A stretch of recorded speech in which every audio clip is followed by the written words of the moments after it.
Hi சகோஸ் எல்லாரும் எப்படி இருக்கீங்க? எப்பவும் கேட்கறது தான். அப்படியே லைக் பண்ணிட்டு அந்த ஹைப் பட்டனை கொஞ்சம் தட்டி விட்டுருங்க. நாம எத பத்தி பார்க்க போறோம்? இப்போ நம்ம பார்த்துட்டு இருக்க ட்ராமாவோட அடுத்த எபிசோட தான் பார்க்க போறோம். லாஸ்ட் எபிசோட்ல என்னாச்சுன்னா, ஒரு ட்விஸ்டோட முடிச்சிருந்தாங்க. நம்ம ஹீரோயின வந்துட்டு பார்த்துட்டு, நம்ம ஹீரோ கூட இருந்த அதாவது ஹீரோவோட அண்ணன்காரன் கூட இருந்த ஒரு பொண்ணு வந்துட்டு ஹீரோயின தெரிஞ்ச மாரி காட்டிக்கிட்டாங்க. ஹீரோயினும் ஷாக் ஆனா, அதே நேரத்தில அந்த பொண்ணுக்கும் இவங்களுக்கும் என்ன சம்மந்தம் அப்படிங்கிறத காட்டுறாங்க. நம்ம ஹீரோயினுக்கு வந்துட்டு ஆல்ரெடி வந்துட்டு அவங்க 2 பேருமே பழக்கம் போல.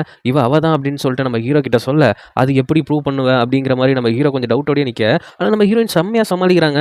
நான் அவ கிடையாது. இல்ல நீ பணக்கார பொண்ணுன்னு சொல்லிட்டு ஏமாத்திட்டு வந்துட்டு இருக்க. ஆனா நீ அவ தான். வாய்ப்பே இல்ல. அவ தப்பிச்சு வந்து இவ்வளவு பண்ணிட்டு இருக்கா அப்படிங்கிற மாரி அந்த புள்ள எல்லாத்தையும் போட்டு குடுத்துட்டு இருக்கு. அந்த நேரத்துல வந்துட்டு ஹீரோயின் எவ்வளவோ சமாளிக்கிறா. அங்க இருக்கிற மொட்டை அங்கிள் வந்துட்டு இந்த பிரச்சனையை நிரூபிக்கணும்னா ஏதாவது ஒண்ணு நிரூபிச்சே ஆகணும்ல. அவங்க வாசிச்சாங்க. அது மட்டும் இல்லாம அவங்க அந்த மொழியும் பேசிட்டாங்க. வேற என்ன இருக்கு அப்படிங்கிற மாரி பேசிட்டு இருக்கும்போது அவ உடம்புல ஒரு தழும்பு இருக்கும். அந்த தழும்ப இங்கேயே எல்லாரும் முன்னாடி காட்ட சொல்லணும் அப்படிங்கிற மாரி அந்த லில்லி பொண்ணு, அந்த பொண்ணோட பேரு லில்லி, அது வந்துட்டு இவ்வளவு விஷயம் பண்ணிட்டு இருக்குது. அப்ப என்ன சொல்றாங்கன்னா, நான் ஒரு கவர்னரோட ஒய்ஃப். அது மட்டும் இல்லாம இத்தனை பேத்துக்கு முன்னாடி என்னோட ட்ரெஸ் அவுக்குறது அவருக்கு அவமானமா இருக்கும் அப்படின்னு ஹீரோயின் வந்துட்டு பிளேட்டை மாத்தி போட, ஆனா அங்க ஹீரோ கிட்ட கையை பிடிச்சி கேட்கறா, இதுக்கு நான் வேணா உன்கிட்ட வேணா பர்சனலா காட்டுறேன், ஆனா நீ வந்துட்டு இப்படி கேட்காத அப்படிங்கிற மாதிரி நம்ம ஹீரோயின் எவ்வளவு சொல்ல ட்ரை பண்றா. ஆனா அங்க இருக்கிறவங்க யாரும் நம்ப மாட்டேங்கிறாங்க. அந்த மொட்டங்கள் வேற சுத்தமா நம்ப மாட்டேங்கிறாரு. அதனால என்ன பண்றான்னா ஹீரோயின் அப்படியே அவ ட்ரெஸ்ஸை கழட்டிட்டு காட்டுறா. அந்த டேட்டூ மட்டும் தான் இருக்குது. நம்ம ஃபர்ஸ்ட் எபிசோட்லயே உட்காந்து டேட்டூ போட்டுட்டு இருப்பாங்கல்ல, அது ஏன்னா அந்த தழும்பு மறைக்கத்தான். இதை பார்த்த உடனே ஹீரோ வந்துட்டு நம்ப ஆரம்பிச்சிடறான்னு சொல்ல முடியாது. இதுக்கப்புறம் அந்த ட்ரெஸ்ஸை இந்த மாதிரி பண்ண வேணாம் அப்படின்னு சொல்லிட்டு அவனே அந்த கோட்டை எடுத்து போத்தி விட்டுட்டு, இதுக்கப்புறம் எந்த ஒரு டவுட் பட்டுட்டு இவகிட்ட வந்த நானே உன்னை சும்மா விட மாட்டேன் அப்படிங்கிற மாதிரி சொல்லிட்டு அவன் அங்கேருந்து கத்திட்டு போயிடுறான். இதையெல்லாம் பார்த்துட்டு இருந்த நம்ம ஹீரோட அண்ணங்காரன் செம்ம கடுப்பாயிடுறான். இவன் எதுக்கு கடுப்பாகணும் அப்படிங்கிற மாதிரி தான் எனக்கு தெரியல. அப்படியே 2 பேரும் கார்ல போயிட்டு இருக்கும்போது, சரி அந்த தழும்பு இல்லை உனக்கு, அந்த பாட்டு எப்படி உனக்கு தெரிஞ்சது அப்படிங்கிற மாதிரி சொல்லும்போது, அது நான் சின்ன வயசுல இருக்கும்போது தெரிஞ்சுது. அது மட்டும் இல்லாமல் எனக்கு ஒரு காதலன் ஒருத்தர் தான். ஆனா நான் வந்துட்டு உங்களை கல்யாணம் பண்ணிக்கிற மாதிரி சுச்சுவேஷன் அமைஞ்சு போச்சு. அவனுக்காக நான் அதை பாடின பாட்டு அப்படிங்கிற மாதிரி சொல்லும்போது, ஓஹோ, ஏன் நீங்க நம்பலையா? நம்பலன்னு சொல்ல முடியல. அப்போ உங்க மனசுலயும் யாரோ இருக்காங்க போலயே. அந்த பொண்ணு வேற ஏதோ ஒரு பேரை சொல்லி என்ன கூப்பிட்டு இருந்தா, அப்போ அந்த பொண்ணுக்கும் உங்களுக்கும் என்ன சம்மந்தம் அப்படிங்கிற மாதிரி ஹீரோவையை லாக் பண்ண, அதெல்லாம் ஒரு சம்மந்தமே கிடையாது, நீ போயிட்டு ரெஸ்ட் எடு அப்படிங்கிற மாதிரி சொல்லிட்டு ஹீரோயினை அனுப்பிச்சு வைக்கிறான். ஆக மொத்தத்தில் இங்க இப்படிதான் போயிட்டு இருக்குது. நமக்கு ஒரு விஷயத்த காட்டினாங்கல்ல, இவங்க 2 பேரும் அதாவது ஹீரோவும் ஹீரோயினும் ரொமான்ஸ் பண்ணிட்டு இருப்பாங்க. அந்த நேரத்தில் வந்துட்டு நம்ம ஹீரோவோட அண்ணன்காரன் வந்துட்டு என்னோட பேரை சொல்லி தான் நீ அவளை கல்யாணம் பண்ணியிருக்க அப்படிங்கிற மாதிரி அந்த நேரத்தில் ஹீரோயின் கன்ஃபியூஸ் ஆகிற மாதிரியும் கரெக்டாக கன் எடுத்து போட்டுன்னு போகிற மாதிரி தானே காமிச்சிருப்பாங்க. அது ஃபுல்லாமே நம்ம ஹீரோவோட அண்ணனோட கனவு. ஏடா பாவிகளா, ஒரு எபிசோடோட ஸ்டார்டிங்கில் த்ரில்லிங்காக கொண்டு போகணுன்ட்டு ஒரு கனவோட சீனையாடா கொண்டு போய் விடுவீங்க அப்படிங்கிற மாதிரி தான் இருக்குது. அதுக்கப்புறம் பார்த்தா அவன் இந்த கனவுலேருந்து எழுந்து முடிச்சோடனே அவன் என்ன பண்ணிட்டு இருக்கா அப்படிங்கும்போது அவங்க அங்கேருந்து வந்துட்டாங்க. இருந்தாலும் இன்னும் அந்த டவுட் அவங்களுக்கு ஃபாலோ ஆகிட்டே இருக்குது அப்படிங்கிற மாதிரி சொல்ல, ஹீரோயினை தூரத்துலேருந்தே ரசிச்சிட்டு இருக்கிறான் நம்ம ஹீரோவோட அண்ணங்கார வயபுள்ள. அடுத்த நாள் காலையில் நம்ம லில்லி காரி தான் வரா. இவங்க 2 பேரும் அப்படியே சாப்பிட்டுட்டு இருக்கிறப்ப நம்ம ஹீரோயின் வந்துட்டு ஒன்று கேட்குறா, நேற்று ஏதோ உங்கள் காதலி பற்றி சொன்னீங்க, அது மட்டும் இல்லாமல் எனக்கு கொஞ்சம் சப்போர்ட்டும் பண்ணீங்க, அதனால ரொம்ப தேங்க்ஸ் அப்படிங்கிற மாதிரி சொல்ல, இப்போவும் சொல்கிறேன் உன்னை எனக்கு சுத்தமாக பிடிக்கவே பிடிக்காது, இதை வச்சுக்கிட்டு என்கிட்ட நெருங்கணும்னு நினைக்காது அப்படிங்கிற மாதிரி மறுபடியும் முறைச்சிக்கிட்டு தான் இருக்கான். அந்த நேரத்தில் அந்த வில்லி பொண்ணு வந்து, உனக்கு பிடிச்ச மாதிரி நான் ஒரு சில சாப்பாடுலாம் எடுத்துகிட்டு வந்திருக்கேன், அதனால நீ இதை சாப்பிடணும், நேற்று உன்னை நான் ரொம்ப அசிங்கப்படுத்திட்டேன், என்னோட நல்ல மனசை புரிஞ்சுக்கிட்டு இதை நீங்கள் சாப்பிட்டீங்கன்னா எனக்கு ரொம்ப சந்தோஷமாக இருக்கும் அப்படின்ட்டு அந்த எல்லா சாப்பாடுமே வைக்கிறாங்க.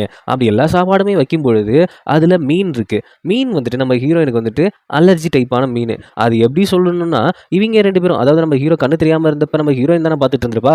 அந்த கட்டத்துலையும் கோழியும் மீனையும் வறுத்து கொடுத்துருப்பான். ஆனால் அவள் அப்போ என்ன சொல்லியிருப்பானா, மீனுங்கிறது எனக்கு அலர்ஜி கொண்டு வந்துடும், அதனால நான் அதை சாப்பிடல, கோழி மட்டும் கொடு அப்படிங்கிற மாதிரி சொல்லியிருப்பாங்க. இதை பிளான் பண்ணி தான் லில்லி பொண்ணு இங்கே எடுத்துகிட்டு வந்திருக்கா. உடனே அங்கே இருக்கிற மீனை பார்த்த உடனே எனக்கு இது வேண்டாம் அப்படின்னு சொன்னோன்னே ஹீரோக்கு ஒரு மாதிரி ஷாக் ஆயிடுது. ஒருவேளை அவதானா இவ அப்படிங்கிற மாதிரி.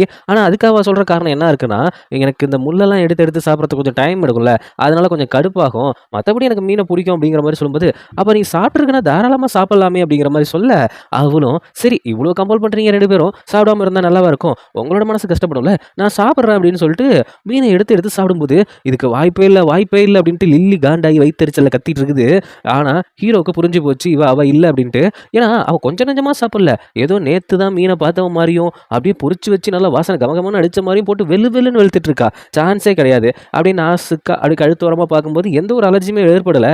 இதை பார்த்த உடனே நம்ம ஹீரோ பையபிளைக்கே சாக்கு. ஆனால் லில்லி பொண்ணு எழுந்துட்டு வாய்ப்பே இல்லைன்னு இருக்கும்போது ஹீரோ கடுப்பாயிடுறான். உனக்கு இதுதான் கடைசி வார்னி, இதுக்கப்புறம் இந்த மாதிரி ஏதாவது முட்டாள்தனம் பண்ணிட்டு இருந்த அப்புறம் முட்டாள்தனம் பண்ணுறதுக்கு ஆளே இல்லாமல் போயிடுவா அப்படிங்கிற மாதிரி சொல்ல, அந்த பிள்ளைக்கு வேற வழி தெரியல, இங்கே எப்படா ப்ரூவ் பண்ணுறது அப்படின்ட்டு அவளுக்கும் புரியல. ஹீரோயின் வந்துட்டு மொச்சுக்குன்னு மீனை சாப்பிட்டால, இந்த ஒரு படத்தில் வடிவல் சாப்பிடுவார்ல, திருடி திங்கிற குடும்பம் அப்படின்னு சொல்லிட்டு ரோசக்காரங்கன்னு சொல்லிட்டு நைட்டு ஃபுல்லாக மீனை காலி பண்ணுவாங்கல்ல, அந்த மாதிரி மொச்சுக்குன்னு தின்ன நம்ம ஆளு போயிட்டு அலர்ஜியில் வந்துட்டு ஒவ்வொரு பவுடரா பூசிட்டு இருக்கிற தெரியக்கூடாது அப்படின்ட்டு கரெக்டாக நம்ம ஹீரோ அங்கே வர என்னாச்சு இல்லை கொஞ்சம் கழுத்தில் ஒரு மாதிரி அலர்ஜி மாதிரி வந்துச்சு அப்படிங்கிற மாதிரி சொல்லாமல் சும்மா ஏதோ கீரல் மாதிரி இருக்குது அதனால் மருந்து போட்டுட்ருக்கேன் அப்படின்னு சொல்லும்போது வேணா உங்களுக்கு சந்தேகமா இல்லை அதெல்லாம் ஒன்றும் சந்தேகம் இல்லை அப்படிங்கிற மாதிரி சொல்லிட்டு அங்கேருந்து கிளம்புறான். கிளம்பிட்டு போகும்போதே அவனோட அசிஸ்டண்ட்டா இல்லை அவனோட ஃப்ரெண்டான்னு தெரியல. அவன் இருந்துட்டு ஏன் நீங்கள் கன்ஃபியூஷனாக இருக்கீங்க அப்படிங்கிற மாதிரி ஒரு கேள்வியை கேட்க அவனும் அப்படியே ஒரு மாதிரி ஃபீல் ஆகுறான். இவளை நம்பலாமா வேணாமா, நம்புறதுக்கு உண்டான ஏதாவது அறிகுறி இருக்கா அப்படிங்கிற மாதிரி இவன் திங்க் பண்ணிக்கிட்டே இருக்கான். அதே நேரத்தில் அடுத்த நாள் வந்துட்டு நம்ம ஹீரோயின் என்ன பண்ணுறான்னா அந்த ஃபஸ்ட்டு ஹீரோனுக்கு டேட்டு பேட் விட்டதில் ஒரு பொண்ணு அந்த பொண்ணை மீட் பண்ண போகிறாங்க. அந்த பொண்ணை மீட் பண்ண போகும்போது ஹீரோ தனியாக இதுக்கு செப்பரேட்டாக ஆள் வச்சிருக்கானா இல்லை இது ஹீரோவோட அண்ணனான்னு தெரியல. ஒரு ஆள் வந்துட்டு பார்த்துட்டு இவங்க 2 பேரும் ஒன்றா பேசிட்டு இருக்கிறத பார்த்துட்டு போகிறாங்க. அதே இடத்துக்கு இன்னொருத்தங்களும் ஃபாலோ பண்ணி வர ஹீரோயின் கொஞ்சம் உஷாராகிட்டா. இங்கே பாரு, இங்கேருந்து நீ ஃபஸ்ட்டு வெளியில் போ, என்னை யாரோ சுற்றி போட்டு என்னை ஃபாலோ பண்ணுற மாதிரி இருக்குது, அதனால நான் கொஞ்சம் உஷாராக இருந்துக்கிறேன் அப்படிங்கிற மாதிரி சொல்ல அந்த பொண்ணை சேஃபாக அமுச்சு வச்சுட்டு நம்ம ஹீரோயின் டபுக்குன்னு வெளியில் வர சுற்றி வளைச்சி காரில் ஒரு சில பேர் கடத்திட்டு போயிடுறாங்க நம்ம ஹீரோயினை. ஒரு வேளை நம்ம ஹீரோ பண்ண வேலையாக இருக்குமோன்னு தானே நான் நினச்சேன். நீங்களும் அப்படி நினச்சல தப்பு இல்லையே. ஆனால் நம்ம பண்ண விஷயங்கள் எல்லாமே அந்த லில்லி பொண்ணு தான் பண்ணியிருக்கா. ஹீரோனை கடத்துற விஷயம் கொண்டு இந்த விஷயம் வந்துட்டு ஹீரோவுக்கு தெரிய வருது. ஹீரோவுக்கு தெரிய வந்து அவன் என்ன பண்ண முடியும், இங்கே வந்துட்டு கட்டி போட்டு வச்சிருக்காங்க. கட்டி போட்டு வச்சது மட்டும் இல்லாமல் அங்கே லில்லி வந்துட்டு எனக்கு இனிமேல் பொறுமை கிடையாது, நீ வந்ததுலேருந்து நீ கல்யாணம் பண்ணிட்டு வந்ததுலேருந்துட்டு தளபதி என்கிட்ட வந்து சேரவும் மாட்டேங்கிறாரு, என்னை நல்லபடியாக நடத்தவும் மாட்டேங்கிறாரு, அதனால உன்னை போட்டு தள்ளிடலான்னு இருக்கேன். இங்கே பாரு, நீ நினைக்கிற பொண்ணு நான் கிடையாது, நான் வேற ஒரு ஆள். சீச்சி, நீ வேற ஒரு ஆளாக இருந்தாலும் அது எனக்கு பிரச்சனை கிடையாது. என்னோட கணக்கில் நீ கொஞ்சம் எக்ஸ்ட்ராவாக ஆட் ஆக, மற்றபடி தான் ஒன்றும் பிரச்சனை இல்லை அப்படிங்கிற மாதிரி சொல்லும்போது இப்படிலாம் பண்ணாத அப்படின்னு ஹீரோயின் செம்ம காண்டாகுது.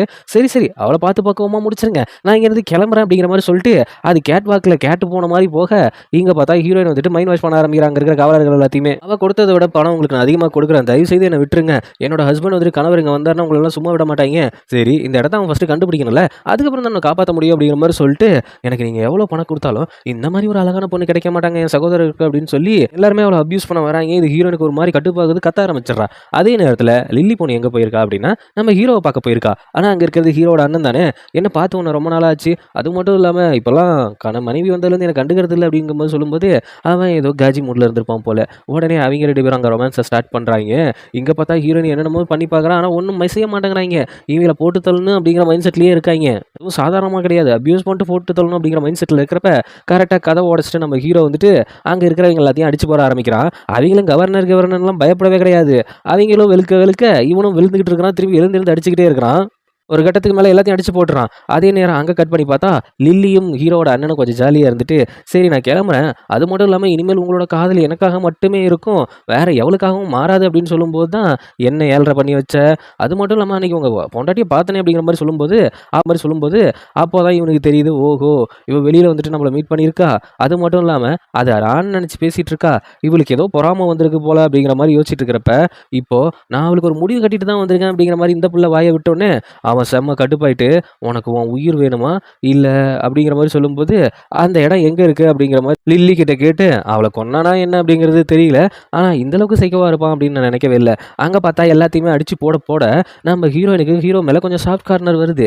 என்ன இருந்தாலும் எக்ஸ் லவ் தானே, தன்னை காப்பாற்ற வந்துட்டா ஒரு மாதிரி ஃபீல் ஆகுமா ஆகாதா. ஆனால் இந்த மாதிரி மாசிங்கெலாம் நம்ம வீட்டில் நடக்க மாட்டேங்குது. நம்ம வீட்டில் நடந்தால் நம்ம அம்மா கிட்ட தொடப்பக்கட்டையெல்லாம் அடி வாங்குறது மட்டும்தான் நடக்குது. என்ன பண்ணுறது, தலையில் எழுதப்பட்டது என்னவோ அது கண்டிப்பாக நடந்தே தீரும் அப்படிங்கிறத நான் கொஞ்ச நாளாக தான் ரியலைஸ் பண்ணிட்டு இருக்கிறேன். அங்கே ஹீரோவை எல்லாத்தையுமே அடிச்சு போட்டுட்டு நம்ம ஹீரோனை போயிட்டு காப்பாற்றலாம் அப்படின்னு கழுவிற அழுத்துட்டு இருக்க நேரம் அவன் கண்ணை கீழே போட்டிருப்பான் போல. அந்த கண்ணை எடுத்து ஒருத்தன் சுட வர ஒரு கத்தியை தட்டி விட்டு அந்த இடத்துல எஸ்கேப் ஆகுறாங்க.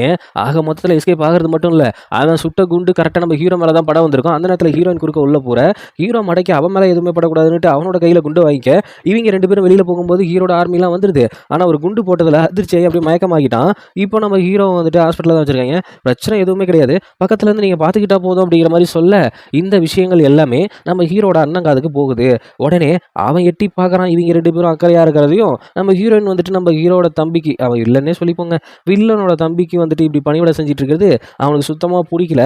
அதை பார்த்துட்டு காண்டாகிறான். ஹீரோ தூக்கத்திலே என்ன புலம்புறானா, ஹீரோனோட பேரை சொல்லி தான் புலம்பிட்டு இருக்கிறான். என்ன மன்னிச்சிரு நான் அப்படி பண்ணியிருக்க கூடாது அப்படின்ட்டு சொல்லி தான் புலம்பிட்டு இருக்கான். ஆனால் ஹீரோனுக்கு என்ன டவுட் ஆகுதுன்னா, என்ன இது என் மொத்த ஃபேமிலியும் கொண்டுட்டு இப்போ என் மேலே இவ்வளோ லவ் இருக்கிற மாதிரி புலம்பிட்டு இருக்கிறான் அப்படின்ட்டு என்ன இருந்தாலும் காப்பாற்றிட்டான், வேற வழியே கிடையாது, அவனை நம்ம காப்பாற்றணும் அப்படின்ட்டு ஒவ்வொரு விஷயமும் பண்ணிட்டு இருக்கா. வேண்டா வெறுப்பா தான் பண்ணிட்டு இருக்கா. இருந்தாலும் மனசுக்குள்ள இருக்கிற காதல் அப்பப்ப எட்டி பார்த்துக்கிட்டு தான் இருக்கு.